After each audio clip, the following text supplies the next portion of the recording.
வணக்கம். ஆகாஷவாணி.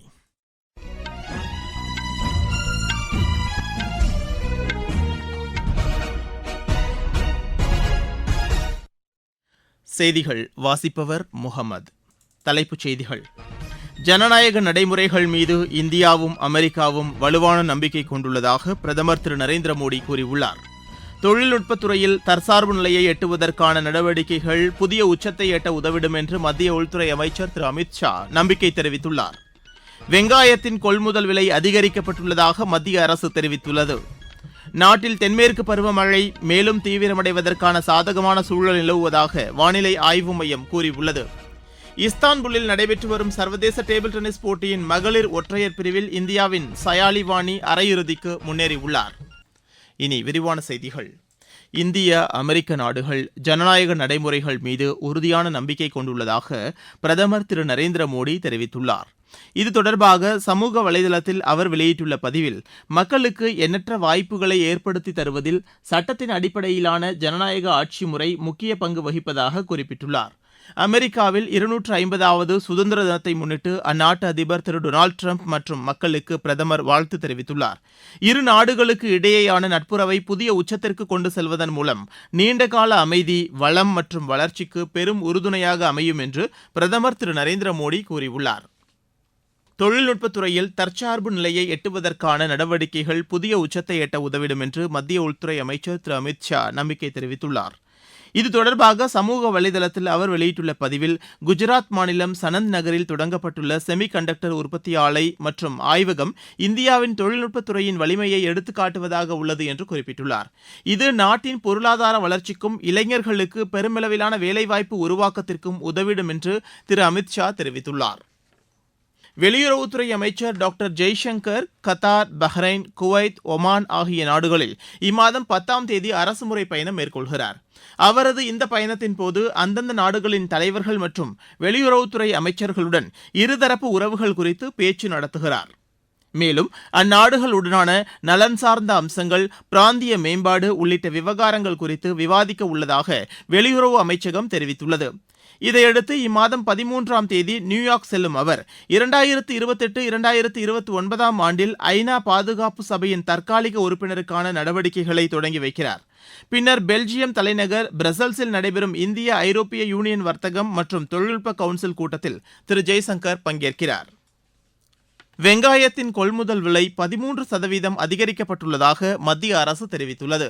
இது தொடர்பாக மத்திய நுகர்வோர் விவகாரத்துறை அமைச்சகம் வெளியிட்டுள்ள அறிக்கையில், வெங்காயத்தின் விலை குவிண்டால் ஒன்றுக்கு 1875 ரூபாயிலிருந்து 2125 அதிகரிக்கப்பட்டுள்ளதாக தெரிவிக்கப்பட்டுள்ளது.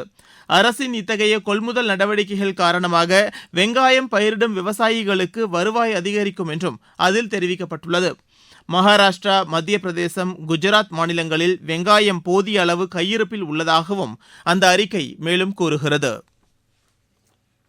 மிசோரம் மாநில வாக்காளர் பட்டியலில் எந்தவொரு வெளிநாட்டினர் பெயரும் இடம்பெறவில்லை என்று அம்மாநில தலைமை தேர்தல் அதிகாரி திருமதி கரிமா குப்தா உறுதிபட தெரிவித்துள்ளார். அம்மாநிலத்தில் மே மாதம் 30ஆம் தேதி முதல் ஜூன் 28ஆம் தேதி வரை நடைபெற்ற வாக்காளர் சிறப்பு தீவிர திருத்த பணிகள் நிறைவடைந்து வரைவு வாக்காளர் பட்டியல் நேற்று வெளியிடப்பட்டது. அப்போது செய்தியாளர்களிடம் பேசிய அவர், வாக்காளர் பட்டியலில் வெளிநாட்டினர் பெயர்கள் இடம்பெற்றுள்ளதா என்பது குறித்து அதிகாரிகள் முழுமையான சரிபார்ப்பு நடவடிக்கைகளை மேற்கொண்டதாக கூறினார். ஒவ்வொரு வாக்காளர்களின் வீடுகளுக்கும் நேரடியாக சென்று வாக்காளர்களின் விவரங்கள் சரிபார்க்கப்பட்டதாக அவர் தெரிவித்தார். 3வது கட்டமாக 16 மாநிலங்களில் மேற்கொள்ளப்பட்டு வரும் வாக்காளர் பட்டியல் சிறப்பு தீவிர திருத்த பணிகளை மிசோரம் 100% பணிகளை நிறைவு செய்துள்ள முதல் மாநிலமாக திகழ்கிறது என்று அவர் மேலும் கூறினார். நீங்கள் கேட்டுக்கொண்டிருப்பது ஆகாஷ்வாணியின் செய்தி அறிக்கை. ஊரக வளர்ச்சிக்கான புதிய அத்தியாயம். வளர்ச்சியடைந்த இந்தியாவிற்கான ஊரக வேலைவாய்ப்பு உறுதி மற்றும் வாழ்வாதார சட்டம் செயல்பாட்டிற்கு வந்துள்ளது. இந்த சட்டம் வருடத்திற்கு 125 நாட்கள் வேலையை உறுதி செய்கிறது. இதில் வாரந்தோறும் ஊதியம் வழங்கப்படுவது கட்டாயமாக்கப்பட்டுள்ளது. நாள்தோறும் குறைந்தபட்சம் 300 ரூபாய் ஊதியத்தை இந்த சட்டம் உறுதி செய்கிறது. பணி முடிந்த 15 நாட்களுக்குள் ஊதியம் வழங்குவதை உறுதி செய்வதற்கான அம்சங்களும் இதில் இடம்பெற்றுள்ளன.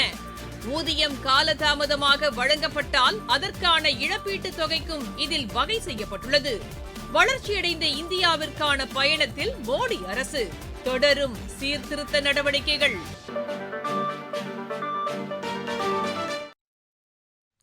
வர்த்தக வங்கிகளை காட்டிலும் கூட்டுறவு வங்கிகள் சிறப்பாக செயல்பட்டு வருவதாக மகாராஷ்டிர மாநில முதலமைச்சர் திரு தேவேந்திர பட்னவிஸ் தெரிவித்துள்ளார்.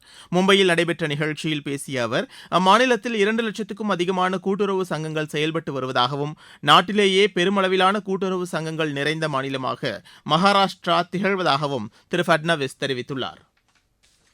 நாகாலாந்து மாநிலத்தின் பொருளாதார வளர்ச்சிக்கு வேளாண் துறை முக்கிய பங்கு வகிப்பதாக அம்மாநில முதலமைச்சர் திரு நெஃப்யூ ரியோ தெரிவித்துள்ளார். முதலமைச்சரின் மேம்பாட்டு நிதியிலிருந்து 35 டிராக்டர் மற்றும் 6 பயன்பாட்டு வாகனங்களை அம்மாநில விவசாயிகளுக்கு வழங்கி பேசினார்.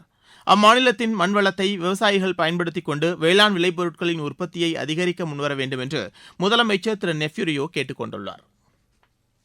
ஆஸ்திரேலியாவின் மிக முக்கிய பொருளாதார நட்பு நாடாக இந்தியா திகழ்கிறது என்று அந்நாட்டு பிரதமர் திரு ஆண்டனி அல்பனீஸ் தெரிவித்துள்ளார். இது தொடர்பாக அவர் வெளியிட்டுள்ள அறிக்கையில், உலகின் 4வது மிகப்பெரிய பொருளாதார நாடாகவும் விரைவான பொருளாதார வளர்ச்சி கொண்ட நாடாகவும் இந்தியா உருவெடுத்துள்ளதாக குறிப்பிட்டுள்ளார். இரு நாடுகளுக்கும் இடையே பாதுகாப்பு, பொருளாதார மற்றும் கலாச்சார துறைகளில் வலுவான ஒத்துழைப்பு இருப்பதாக அவர் தெரிவித்துள்ளார். வர்த்தகம், தொழில்நுட்பம் உள்ளிட்ட பல்வேறு துறைகளில் இரு நாடுகளும் இணைந்து செயல்படுவதற்கான வாய்ப்புகள் உள்ளதாக அவர் தெரிவித்துள்ளார். இந்தோ பசிபிக் பிராந்தியத்தில் அமைதி, ஸ்திரத்தன்மை, வளம் ஆகியவற்றை உறுதி செய்வதில் இரு நாடுகளும் இணைந்து செயல்படும் என்று திரு ஆண்டனி அல்பனீஸ் கூறியுள்ளார். நாட்டின் பல்வேறு பகுதிகளில் தென்மேற்கு பருவமழை மேலும் தீவிரமடைவதற்கான சாதகமான சூழல் நிலவுவதாக வானிலை ஆய்வு மையம் தெரிவித்துள்ளது. குஜராத், ஹரியானா, பஞ்சாப், ராஜஸ்தான் ஆகிய மாநிலங்களின் ஒரு சில பகுதிகளில் அடுத்த 4 தினங்களுக்கு மிதமான மழைக்கு வாய்ப்புள்ளதாக அந்த மையம் கூறியுள்ளது. மத்திய பிரதேசம், கர்நாடகா, ராஜஸ்தான், தெலங்கானா மாநிலங்களின் ஓரிரு இடங்களில் இன்று கன முதல் அதி கனமழைக்கு வாய்ப்புள்ளதாக வானிலை மையம் தெரிவித்துள்ளது. அசாம், மேகாலயா, நாகாலாந்து, மணிப்பூர், மிசோரம், திரிபுரா, சத்தீஸ்கர், உத்தரகாண்ட், இமாச்சல பிரதேசம் மற்றும் தென் மாநிலங்களின் ஒரு சில இடங்களில் கனமழைக்கு வாய்ப்புள்ளதாக அந்த மையம் தெரிவித்துள்ளது. இதனிடையே கேரளத்தில் உள்ள 14 மாவட்டங்களிலும் இன்று கனமழைக்கு வாய்ப்புள்ளதாக வானிலை மையம் கூறியுள்ளது. கண்ணூர், காசர்கோடு மாவட்டங்களில் அடுத்த 3 நாட்களுக்கு கனமழை நீடிக்க வாய்ப்புள்ளதாக அந்த மையம் தெரிவித்துள்ளது.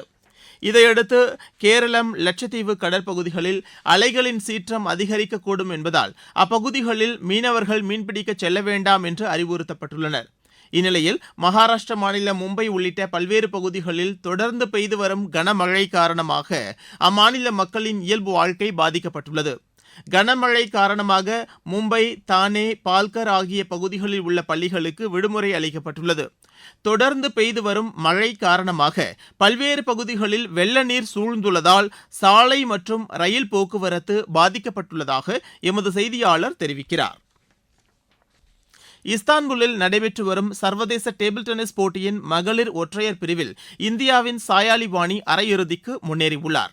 இப்போட்டியின் மகளிர் இரட்டையர் பிரிவில் இந்தியாவின் ஸ்வாஸ்திகா, தனிஷா கொட்டேச்சா இணையும், கலப்பு இரட்டையர் பிரிவில் அங்குர் பட்டாச்சார்ஜி, ஸ்வாஸ்திகா கோஷ் இணையும் இறுதி ஆட்டத்திற்கு முன்னேறியுள்ளன.